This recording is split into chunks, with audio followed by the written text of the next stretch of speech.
How does it feel, Wayne, to stand on the very stones that ran with your parents' blood? Do you feel sad, full of rage?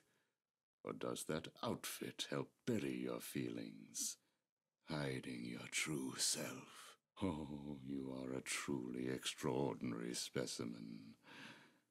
I look forward to breaking you.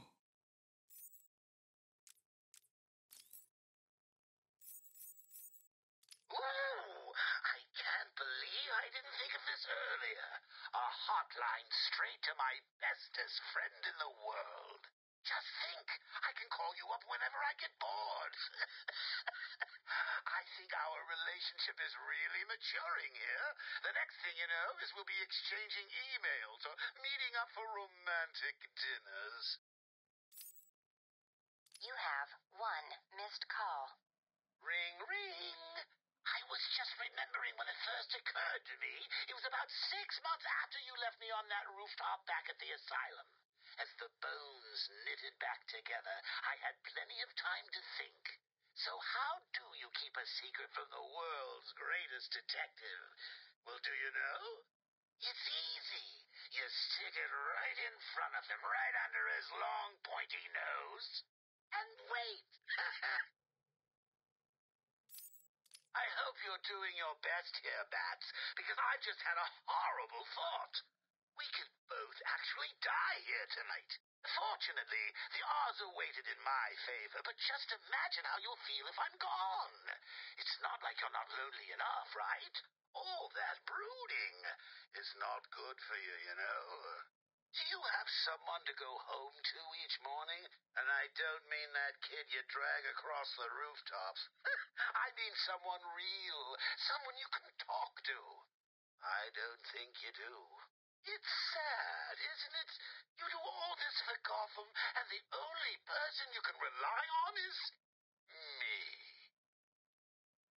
You have one missed call. Hey, been missing you. Get back to me. Laters. You have one missed call. Hello? I'm not sure that you got my call earlier. I'm just dying to speak to you. Call me, Bats. You have one missed call. Bats? Seriously? You're making me paranoid. Why aren't you answering my calls? You haven't gone and died on me, have you? You have one missed call. Look, I know you're not dead. I'm missing a group of my guys down under the tower. Guess that means you know about the guns already. Okay, I admit it, they're mine. Strange gives them to me, okay? Can we be BFFs again? You have one missed call. Maybe it wasn't you that took out my guys. All right, then. The message I left before, you know, the one I left about the guns, you can ignore it. Just delete it. You have one missed call. Right. This is getting ridiculous. I've been leaving messages all night and you still haven't got back to me. Who do I need to kill to make you pick up?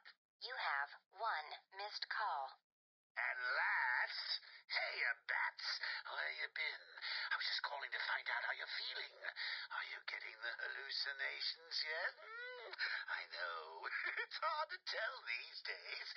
You just never can tell if it's Scarecrow again, that little guy with the hat, my blood running through your veins, or if after all this time you really are actually going crazy. You have one missed call. Hey, Bats, are you okay? I'm sorry I had Harley steal your cure. You were so busy with Frieza, she didn't even have time to ask. But don't worry, as soon as that little minx is back here and I've had my share, I'll save some for you. You'll have to work for it, but it will be right here waiting for you. You probably won't believe this, but I don't really think I can sit back and watch you die. It's selfish, really, but we need each other. Life would be so boring without you. Who would I talk to? Who would really understand me?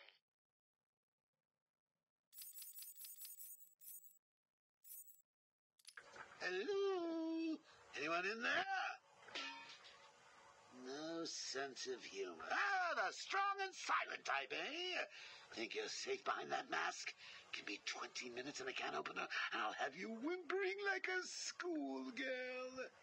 You might like it. That's enough, patient. Guard, leave us. Yes, sir. Good afternoon. My name is Professor Hugo Strange. And you are? Two-Face. Catwoman. Batman. We can play these games as long as you like. Great. I love games. Not in my facility, you won't. I am offering you this opportunity to make a deal. I am fully aware of your condition. The last thing you have is time. But I can make your final days more comfortable. And in return, I'd be giving you... I wish to study you. I need to know why you are the way you are. I don't have long, Doc. You're going to need more than some psycho mumbo-jumbo to get to the bottom of what's wrong with me. Oh, I have more than that. Much more. So, do we have a deal? How are you feeling today? You promised me another doctor, Strange. Maybe you shouldn't have killed the one I sent last week. What made you do it? Fish gotta swim, birds gotta fly. Besides, it was worth it to see the look on her face. Hey, you know what? I think I've got a piece of it here in my pocket. You are trying my patience. That was the third doctor you've killed. Well, keep on sending them, Doc. I'm trying to break my record.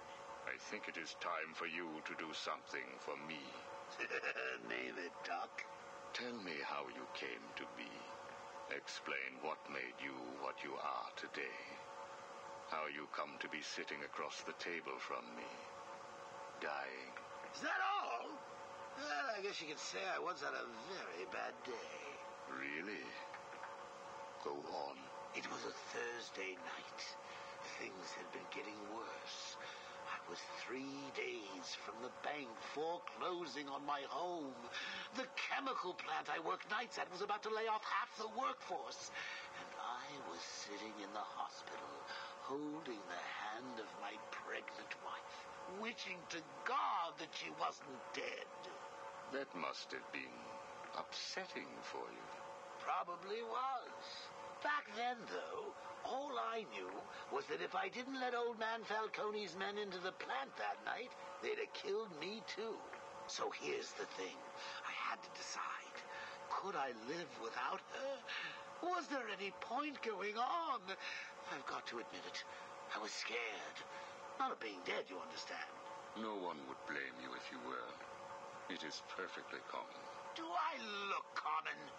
No.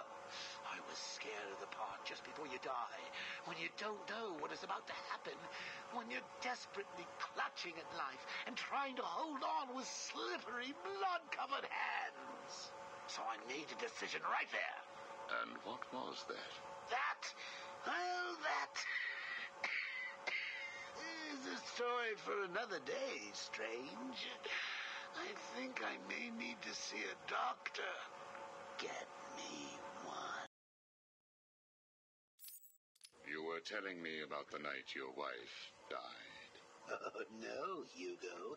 As I recall, I was waiting for you to send me another doctor. We both know I have sent you 3 more doctors. Did you? Yes.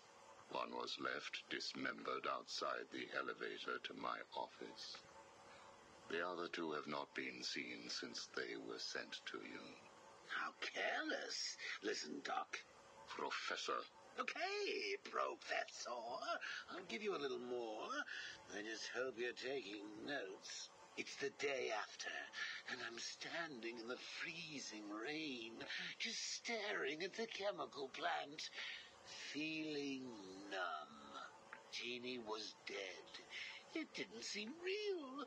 I can remember the day I first met her infectious smile as I told her bad joke after bad joke, how, even after living with the pathetic wretch I was, she still wanted my child. And then they arrived. Reality's way of yanking me another wedgie. Falcone's men told me to cheer up. He said things could be worse. I asked him how. He grabbed me by the collar, pulled me close. He'd been eating garlic, and each word stank as he threatened to perform oral surgery on me with a nail and a brick. Creative guy.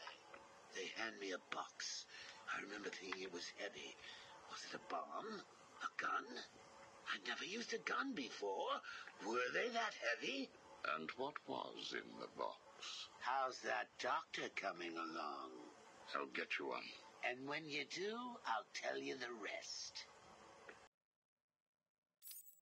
You are looking a little better, yes. Well, I have my good days and bad days, but I do try and start each one with a smile. Are you ready to continue your story? Yeah, why not? So where was I? The box. Ah, yes, the box. So there I was, tearing open this box, expecting the worst. And all it had in it was a crazy red dome and a cloak. I thought they were having a joke with me, but oh no. They made me put it on. They said it was a disguise. It would keep me safe. It smelled like garlic. And that was it, really. I was dressed up like a spaceman, barely able to see, trying to break into the one place in this town that had given me a job. Have you ever tried to walk with an enormous fishbowl on your head? Don't answer that. It's hard. I couldn't see where I was going. I must have tripped one of the alarms. I heard muffled gunfire. I panicked and tried to run. And then I saw him. Who? Batman. Really? Yes, really. Batman tried to hit me. I moved out of the way, but, well, what you need to understand is I had this giant bowl on my head, and I lost my balance. It's like life, really. One minute everything's bad, and the next your wife's dead and you're hanging on for dear life, suspended over a tank of experimental chemicals. I'm sure he'd say he tried to save me, but we all know he didn't. I fell. For a second, just as I hit the surface, I thought I may just get away with this.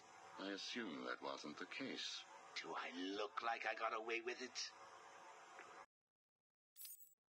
I was drowning. The chemicals were burning my skin. My entire body felt like it was on fire. And it was all his fault. Whose fault?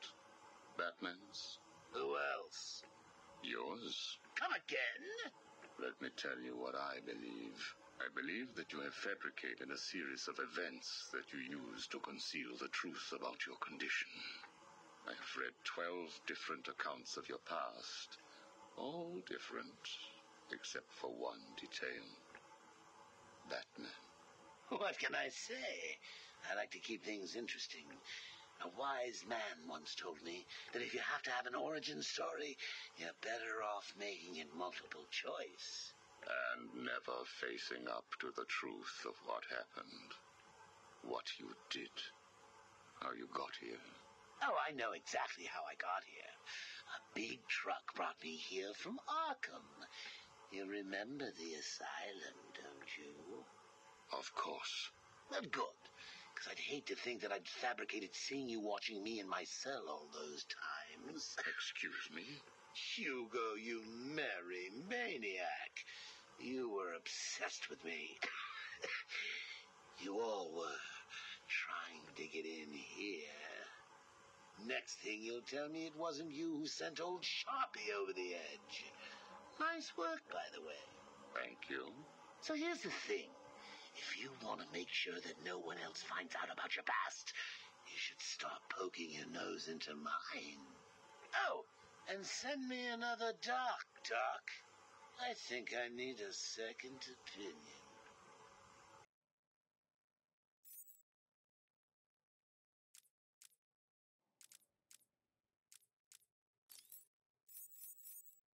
Sit down, Mr. Dent. It is Mr. Dent I'm talking to, right? Use our real name. Two-Face, if you wish. Please, sit. What is it strange? Not happy just arresting us, throwing us in this place. I wish to understand you. I have read the reports, seen the footage, and now I want to hear your side of the story. We'll see. I assume that you feel the need to toss your coin in order to decide whether to answer my questions. You ready to find out? Well?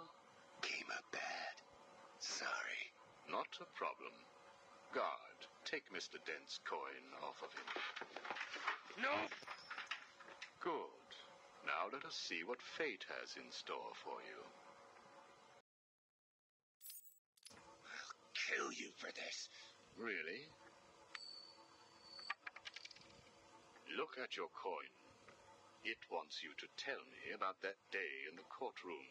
It was painful. Elaborate. I was naive. I thought I could make a difference.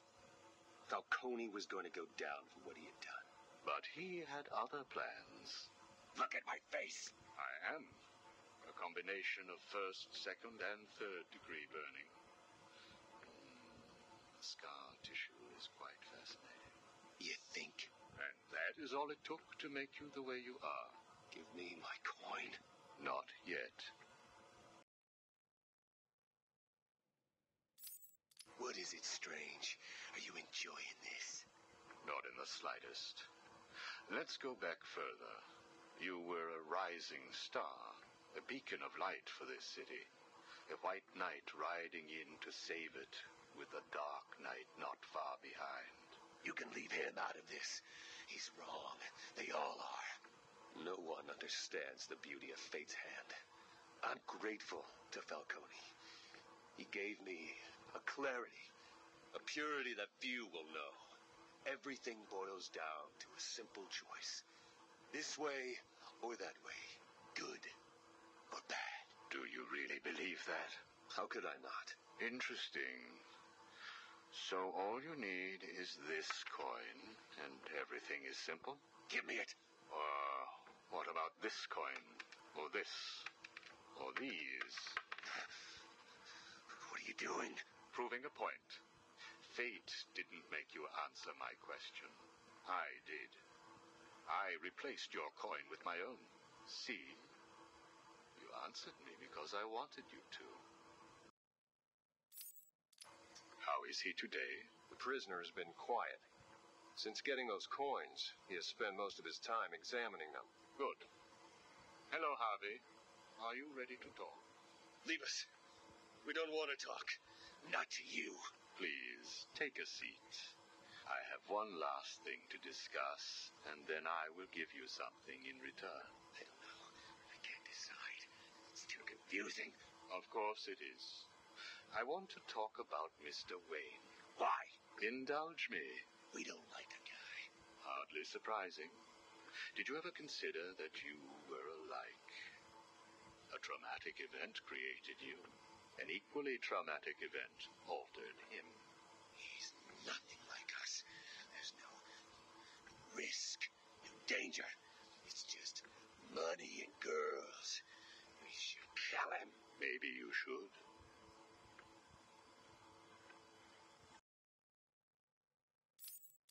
Listen to me, Harvey. I am going to give you a simple choice. This is your coin. Is it? Why should I trust you?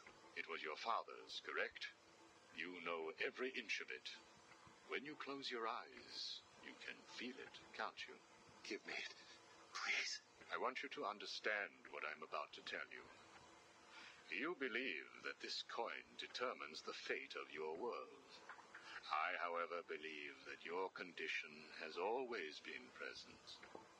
It was there before you were attacked, and it is still there now. You probably had headaches.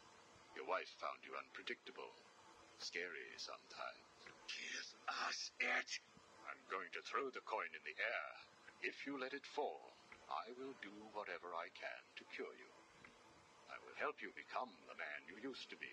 Or if you grab it, I will let you loose in Arkham City, And I will tell you what Catwoman is doing right this second.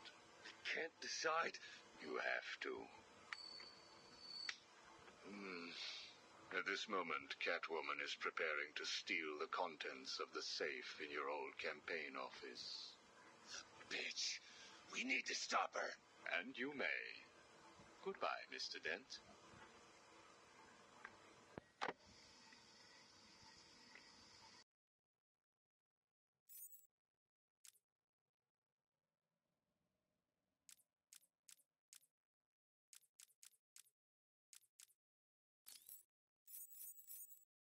Patient interview 1. Subject's name, Jervis Tetch, a.k.a. the Mad Hatter. Brought to Arkham Asylum by the Batman 6 months ago. Patient exhibits signs of obsessive compulsion and paranoid schizophrenia. Sit down, Mr. Tetch. But there's no time to sit. I need Alice. Where is my Alice? Please. No time to sit, not time to chat. I'm searching for Alice and I've lost my head. Guard, restrain Mr. Tetch. Get off me. Get off me. I'm late. I'm running out of time, Alice. Where are you? Alice isn't here yet. Just relax, Jervis. She will be here soon. I promise. But Now, would you like some tea, patient?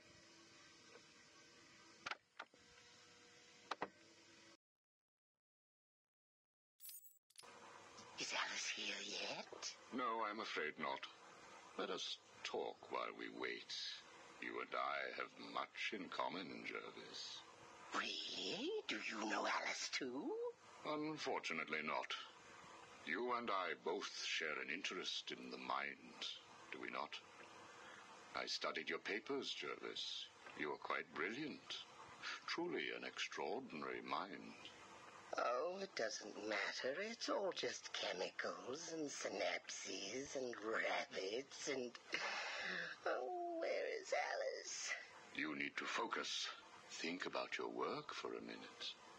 You theorize that there is no such thing as free will, that you can change a man's allegiances, his motives, emotions, all of what we believe makes a man with chemicals.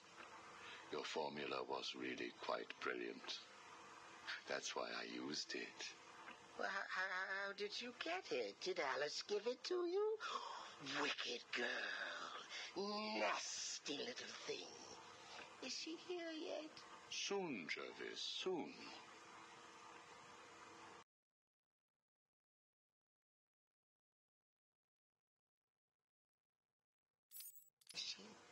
Oh, you told me that Alice would be here. She is, Jervis. She's right here. Alice? Alice, come out. Don't pout. Don't make me shout. Alice, come out.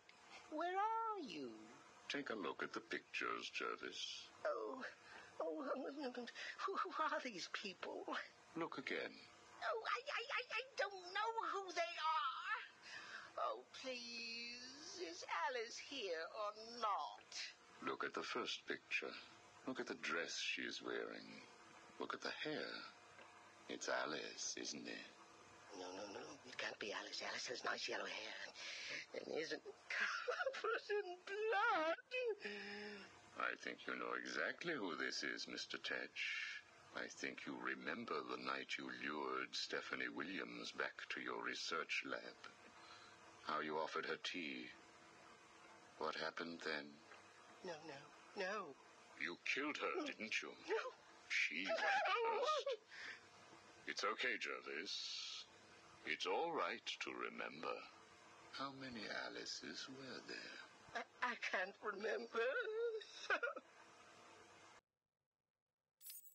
Oh, Alice isn't coming, is she? That all depends on how you cooperate.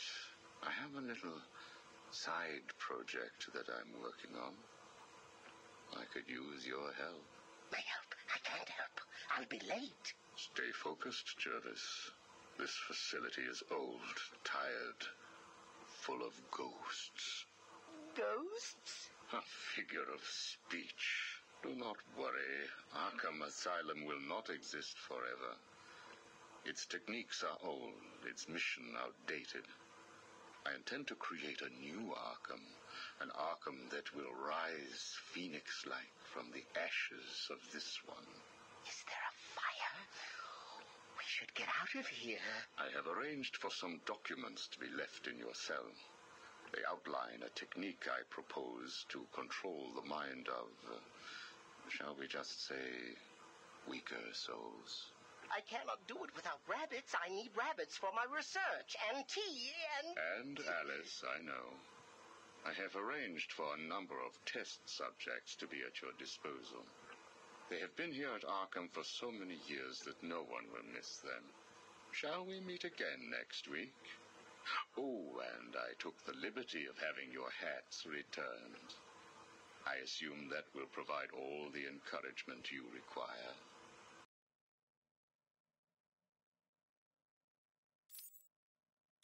Well done, well done.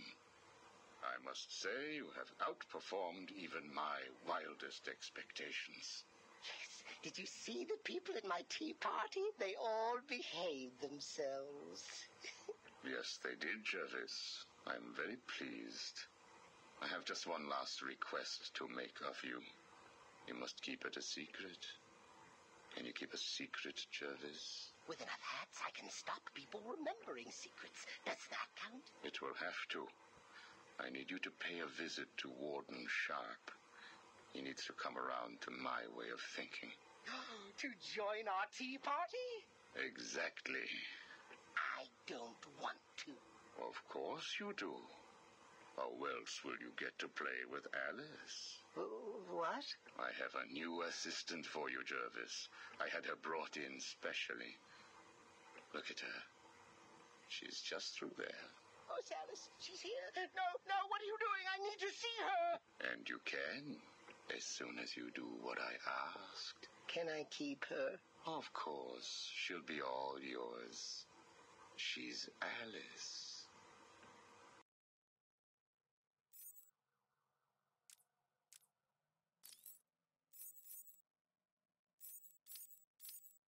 Do not fret, Mr. Mayor. Everything is under control, I promise you. It's not that I don't trust you, Hugo. It's just the headaches. The pain. They come all the time now. Continue to take the medication. It is late, Mr. Mayor. You are tired. You need your sleep. Of course. I need my sleep. You will hang up now. I will hang up now. Imbecile. I couldn't have put it better myself. What? How dare you enter my office? Oh, I'm not in your office. And please don't insult me by attempting to trace this broadcast. You will fail. I take it I am talking to Mr. Edward Nigma. Do you know of any other inmate in your twisted little penitentiary who is ingenious enough to arrange this little chat? Narcissism, a compulsive desire to prove his intellect, and a predilection for riddles. You've read my file. Of course. Good. Then let's get started. How do you attempt to understand what is going on in Arkham City when all of the answers are strange? Good evening, Hugo. I believe it is time for our one-on-one. No. It is time for you to stop this and give up. My tiger guards will find you, and when that happens, I will perform the procedure on you myself. Procedure? Oh, you mean what you did to all those poor fools back at the asylum. To be honest, I think you did them a favor. How do I know that you requested access to all the most forgettable patients and proceeded to melt their brains with the help of that confused milliner? Or did you mean, how do I know that you have been providing the ex-warden with your own special medication? No doubt intended to render his synapses more malleable to your suggestions. Or maybe you are currently wondering if I know about the secret panel in your closet. How it slides back to reveal what you want most. How you sit, wearing that suit, crying into your hands as you question whether you are really worthy. What do you want, Mr. Nigma? Oh, that's easy. I want exactly what you want. And what's that? Batman, dead. Humiliated, but dead. Knock, knock, Professor. Guess who? I grow tired of these insipid games, Mr. Nigma. If you wish to speak to me, my guards will escort you safely to my tower. Please, Hugo. If you're going to set a trap, at least pretend to try harder than that. No traps, Edward. I simply wish to grant you safe passage through Arkham City. I think the time has come for us to meet as equals. You, Strange? My equal? I am the man whose cunning will soon have Batman lying at my feet, bloodied and broken. Really? Then I will pull off his mask and look into his dull, dying eyes. In that last instant, he will know that I have finally beaten him. And I will finally know who he really is. My apologies, Edward. I see now we are nowhere near equals. Finally. You see, like me, you are obsessed with the Batman. But unlike me, you don't know who he really is, do you? What? I know you are lying, Strange. There is no way that you could have figured it out. It's some kind of trick. It must be. Oh, I use no tricks, no childish puzzles. I simply created a psychological profile of the man most likely to be the Batman, and then matched it against the most logical candidate. I was right, of course. Well, who is he? Ah, but that would spoil the game for you, wouldn't it? You must tell me. I implore you, Strange. Really, Edward? If I could figure it out, it must be child's play for you. But I... Interesting. Tell me, Edward, how is the Riddler like a blank dictionary? You're both at a loss for words.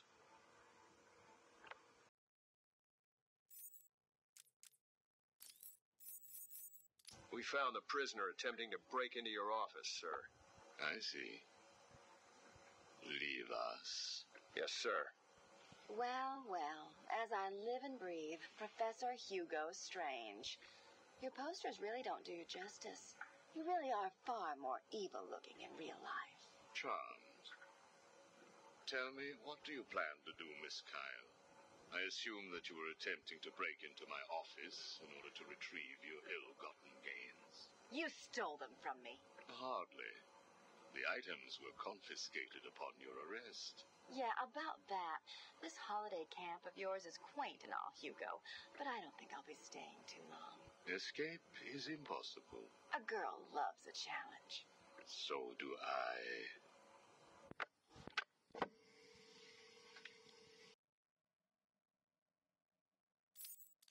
Tell me, what would you do if I let you go? Attempt to escape? Try and find the confiscated items? Contact the Batman? Why would I contact him? It's his fault I'm in here. Is it? I believe you would have escaped if greed had not got the better of you. He was actually in the process of rescuing you, was he not? I didn't need his help. Or any man's, it appears. Come on, you're going somewhere with this. Spit it out. I've been studying you. I can see. My eyes are up here, by the way. Very amusing. Tell me, what was it like growing up alone? Fending for yourself? Doing whatever was necessary to stay alive? Please, I'm tearing up here. And Holly, what would you do if I sent my men after her? Touch her and you're dead. Have you calmed down yet? Where is she? That depends on your next answer. If you could save one person tonight, who would it be? Holly? Or the Batman? He can look after himself. Good. Holly is safe for now. Let us talk about Batman. What do you think I can tell you that you don't already know? You've been sending your goons after him for months. He said you were studying him. So you speak. Good. You never knew your father, correct? Enough, Strange. This is over. If you say so. Captain, do you have the girl in your sights? Yes, sir. Kill her. No! Are you prepared to talk? I thought so. keep the girl targeted, Captain. You bastard. Shall we continue? Your father, did you ever meet him? Never knew the son of a bitch. Unfortunate. He certainly seems to have made an impact on you. The distrust of men, for example. Your relationship with Batman, would you call it close? Me and the Brooding One get along just fine. But you want more. But you can't trust men, can you? What? Look, he's spoken for. He must be. How else could he resist all this? You're both very similar, aren't you? A shared disregard for the law, a belief that you are doing the right thing, and a similar taste in attire. But beneath the surface, there is a weakness. Like hell. You both risk everything for a chance at redemption. You tell yourself it's to help her. He does the same for the boy. It's all just to make his life more complete, to become the father he never knew. You don't know anything about him. And neither do you. He hasn't confided in you because he doesn't trust you. And it hurts, doesn't it? I touched a raw nerve, didn't I? Are you still here? You're hurt because he knows who you are, but you don't know anything about him. Do you love him? No! Holly is safe. I have little interest in the life of a teenage delinquent, unless, of course, she finds herself in my facility. What was all this about, Strange? Do you enjoy making people beg? Not at all. I am only interested in what makes people do what they do. Soon you will not have to worry about the Batman. Steal what you like, do what you must, in a futile attempt to steal his heart. You will fail. You sound pretty sure of yourself. Plans are afoot, Miss Kyle. Soon you may wish to reevaluate your admiration for him. I will be the one standing over his body, and the world will know that Hugo Strange is better than him. Yeah, whatever. Two-Face has placed what you are looking for in his safe in his old campaign office. He is someone else who cannot let go of his past. I hope that the contents of that safe make you happy.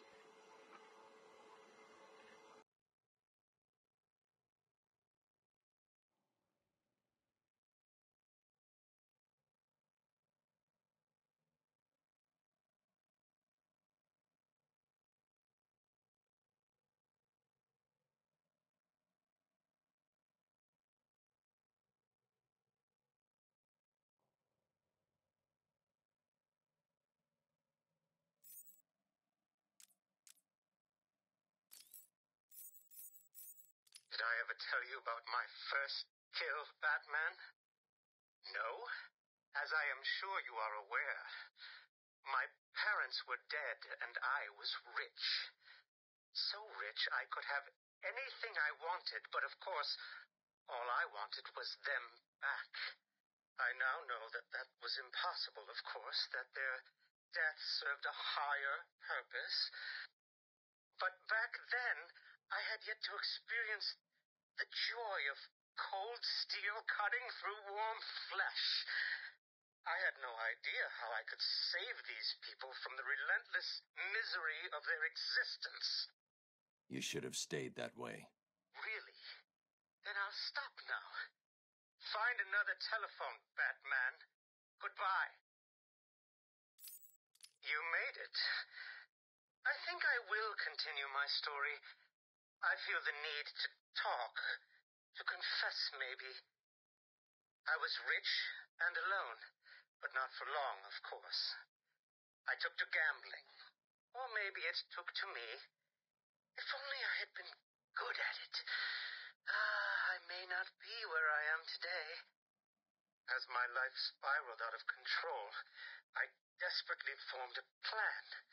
A plan to win back my parents' money and be happy again. It didn't work, of course. Plans like that never do. But as I stood outside the Iceberg Lounge on that hot summer night, I remember feeling something. Hope, maybe. The Iceberg Lounge was crawling with the disgusting flesh of humanity. You could find anything there, if you had the money, of course. At the beginning, I seemed to be winning. The cards all went my way, and I found myself at the owner's table. For some reason, I thought I would win, that he would play fair. I looked around the table. I saw the people I was against. Card sharks, thugs, princes, and the disgusting midget who ran the place. One by one, they all lost or folded. The chips were piling up, and it was just him and me. They called him the Penguin, even back then. He had both eyes, of course. That little accident hadn't happened yet. And both of them were looking at me when I put down my cards. 6 of clubs. 6 of diamonds. He looked scared. He leaned forward, and I could smell the cigar stench on his breath. The 6 of spades, and finally, the 6 of hearts. I felt good. And then he started laughing. He belched out smoke, and he put his cards down on the table. Card by card, my heart sank. A 3, a 4, a 5, a 6, a damn 7! Straight flush ended me there. I was lost and thrown out into the city to die, penniless. Can you imagine what it was like, Batman? I was numb. I'd lost everything, and I was alone, crying like a baby staggering through the streets of this city, until I found the answer that I had been looking for. I stood there on the Sprang Bridge, looking out at the sea. I felt the warm breeze on my skin, and it felt right. I looked down and imagined myself falling into the blissful arms of my mother. And then he appeared. He held out the knife and demanded my money. My money! Can you believe it? I looked into his cold, desperate eyes, and I saw something familiar. Something inevitable. I saw oblivion. I saw that we are all the same, stuck on a miserable loop that demands salvation. So I gave it to him.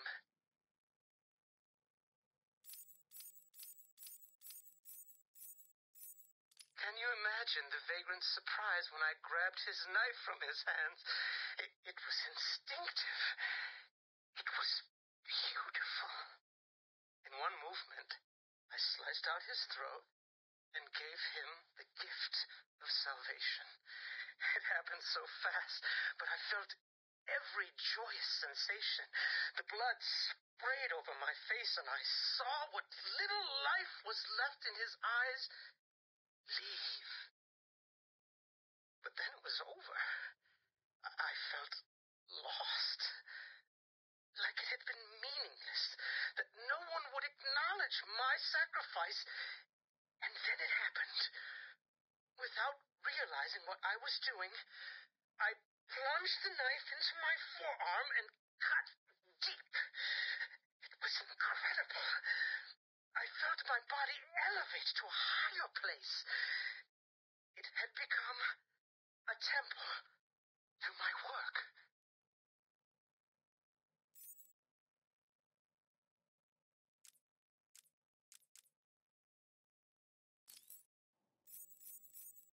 I'm only doing this as a courtesy, Strange. Don't think you've beaten me. I just thought we could both benefit from a little talk, Mr. Cobblepot. Don't try that psycho mumbo-jumbo with me, Strange. I'm not like the other crazies. Of course not. After all, considering the challenges you faced. Challenges? What freaking challenges? You're no better than me. No one is. I own this place. Well, to be clear, I allow you certain freedoms, but let's continue. Why do you feel the need to own anything? I believe it is a mechanism to compensate for some childhood inadequacy. You were friends with the Waynes, correct? I was. Till someone did the world a favor and blew the brains out of little Wayne's self-righteous parents. I was laughing for weeks. It still brings a smile to my face. And you think that's okay? Okay? No, I don't think it's okay. I think it's bloody hysterical. That family destroyed mine. What happened to them? Well, it couldn't have happened to nicer people. Take a seat, Mr. Cobblepot. What is it now, Strange? I wanted to talk about your apparent hatred of the Waynes. Your outburst last time was most interesting. Oh, it's simple, really. I don't like the sniveling little bastard. Look at him, all high and mighty because someone killed Mummy and Daddy. Most people look upon him with sympathy. No, they don't. They're jealous. Jealous of his money, his cars, his women. He lost the sympathy vote when he vanished for all those years. I can't tell you how much I hoped he was visiting his dear Mum and Dad. Where do you suppose he went? How am I supposed to know? Let us move on, then. No. It's time that you do something for me. And what is that? Here's a list.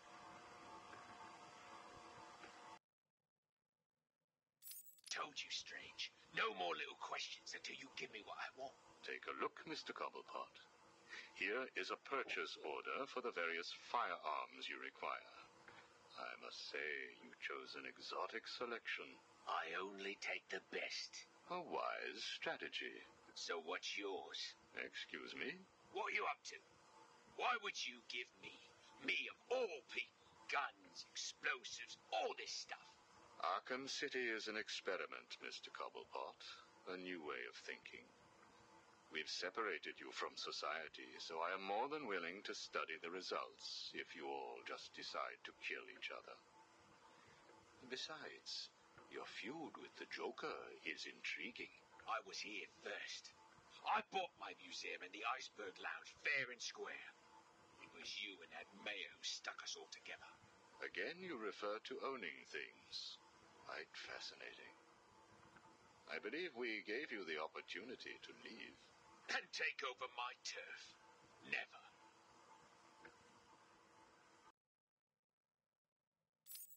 Good evening, Mr. Cobblepot. I trust you received the second delivery. Yeah, I did. I don't know what you did to those dribbling monkeys, Strange, but they were perfect. I'm glad. It appears that we can both help each other. If you say so.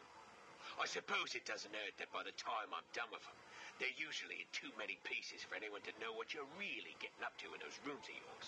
I have no idea what you are talking about. Of course not. So, Hugo.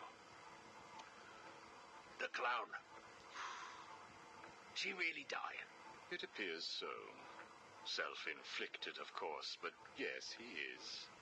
He has Mr. Freeze working on a potential cure, but I am sure neither of us want him to get his hands on it, do we? We're ready. Good. Now, one last thing. Your face. It's beautiful, isn't it? The eye. I believe it was the result of a bar brawl, correct? Torag got lucky. He got his, though. He took my eye. I took both of his. Left him trying to walk across the Gotham freeway at rush hour. Hilarious. You're a rich man, Mr. Cobblepot. You could have had that glass removed. They said it was impossible. And what the hell? I think it gives me a more unique look. Know what I mean? Now, where is Freeze? He's right here, in the room next door. You can take him with you. Are you familiar with the term Napoleon complex? No. What is it? It's nothing. Oh, and one last thing. Here is a list of 10 prisoners I believe work for you. Yeah? So what? You want to saw their heads open and scoop out their brains too? No. I just thought you'd like to know that they are all in the employ of the GCPD. What? I believe you know what to do with them. I don't like being spied on, Mr. Cobblepot. Good night.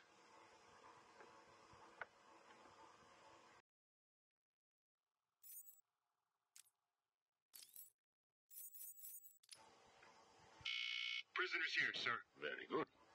Send him in. But we haven't got the suit off him yet. He's dangerous. Are you sure? Of course. Victor Fries and I have much in common. We will be fine.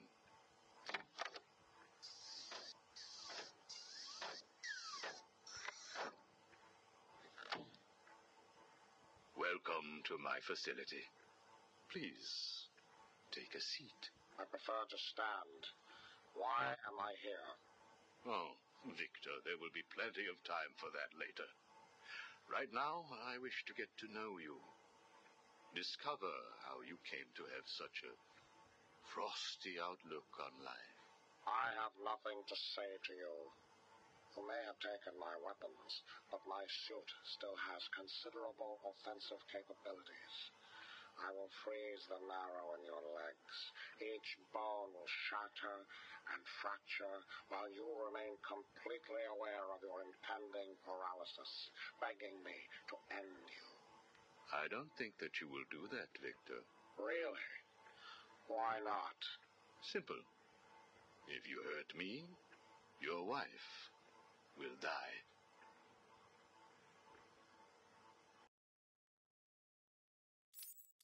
Where is she? Where is my wife? Nora is in safe hands. Now, let's discuss an incident from your childhood. No. Then this is over. Guard. Wait. What do you wish to learn? Your early years were troubled. I was not a sociable child, but that is all. Even your parents disowned you. They sent you away to a reform school, correct? They did not understand my work. Your work? According to a police report, you froze over a dozen of your neighbor's pets. I have always had an interest in cryonic preservation. I didn't understand why my parents allowed our sick pets to die instead of attempting to save them. So I set about finding my own way. I intended to revive all of those creatures. But you didn't. Which brings us to Nora.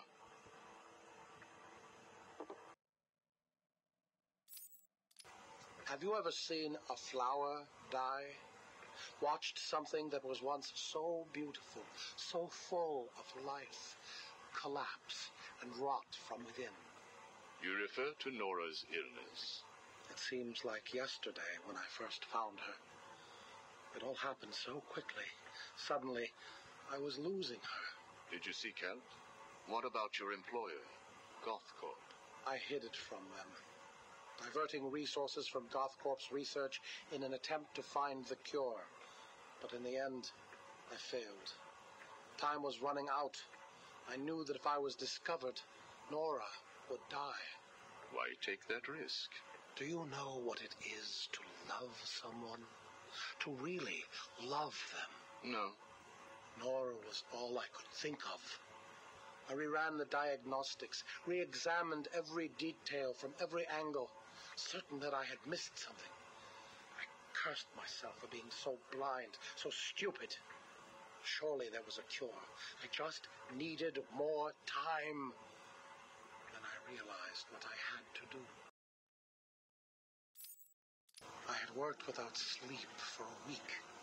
My needs didn't seem important. Sleep didn't matter. Food didn't matter. There was only her. I looked at Nora and I told her that I loved her. She told me there was nothing I could do, that we should just accept fate. She smiled her beautiful smile as she said it. I promised to cure her. And then I pressed pressed the button. You cryogenically froze her, keeping her on ice, so to speak, while you worked on a cure. It broke your heart, but now you had all the time in the world. Did you feel relieved? I went home and fell into a deep sleep.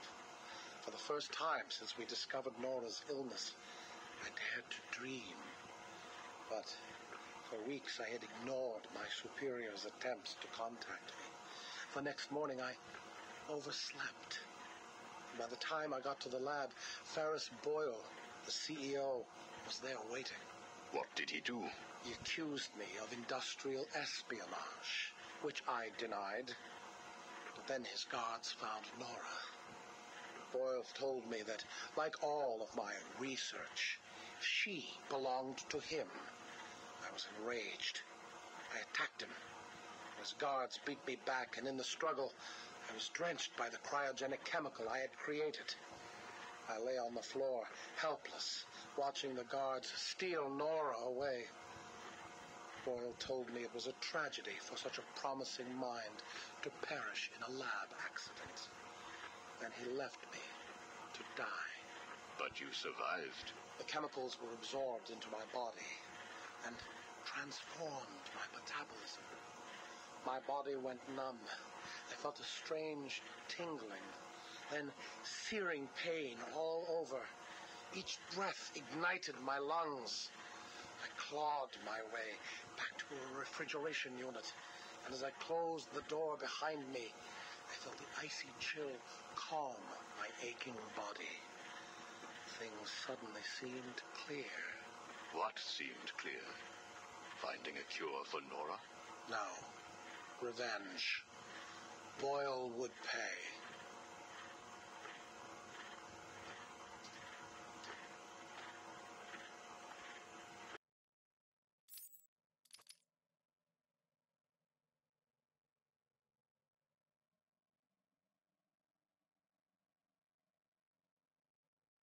You failed to kill Ferris Boyle, though, didn't you? Yes. Why?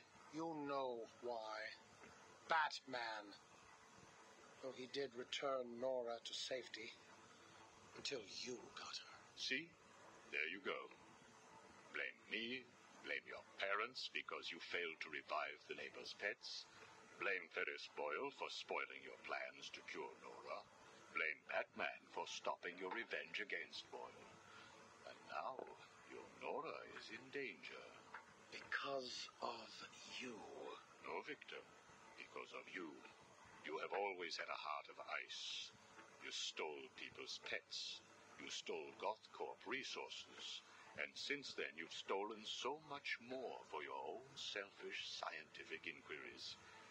If you had shared your genius with others, devoted your energy to medicine instead of crime, perhaps your ice princess would be at home now, preparing you a hot meal instead of being delivered to the Joker. No! You could have saved Nora a long time ago, Victor. It's all for her. Everything. I will get her back. And when I do, I'm coming for you. Thank you. We are done now. Nora.